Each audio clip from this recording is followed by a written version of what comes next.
माजी आमदार सुरेश धस तसेच तहसीलदार, उपअभियंता या सर्वांनी मिळून शिरूर कासार तालुक्यातील गोमळवाडा येथे विकास कामांची पाहणी केली। सदर पाहणी आज गुरुवार दिनांक 22 ऑगस्ट रोजी दुपारी 3 वाजता केली। यावेळी अनेक नागरिकांची, पदाधिकाऱ्यांची, कार्यकर्त्यांची यावेळी मोठ्या संख्येने उपस्थिती होती। शिरूर कासार तालुक्यातील गोमळवाडा येथे हायब्रिड एम्युनिटी अंतर्गत आनंदगाव, राक्षसभुवन, गोमळवाडा, पिंपळनेर, आंबळनेर या सिमेंट कॉन्क्रीटच्या रस्त्याचे काम सुरू आहे। मात्र गोमळवाडा गावालगत जाणाऱ्या शिंदफणा नदीपात्रात मोठ्या पुलाचे काम अपूर्ण आहे। त्यामुळे नदीला आलेल्या पुरामुळे काढलेला पर्यायी रस्ता वाहून गेला आहे।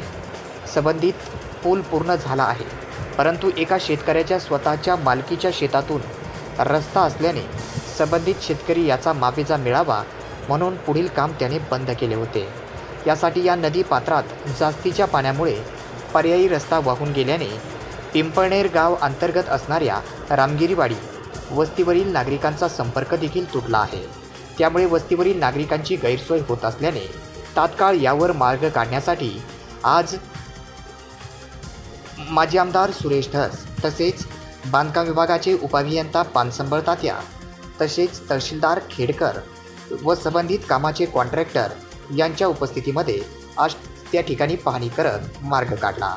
यावेळी प्रशासन, शेतकरी यांच्या योग्य समन्वय साधून योग्य निर्णय घेऊन हा प्रश्न मार्गी लावावा यासाठी माजी आमदार सुरेश धस यांनी सक्त सूचना केल्या।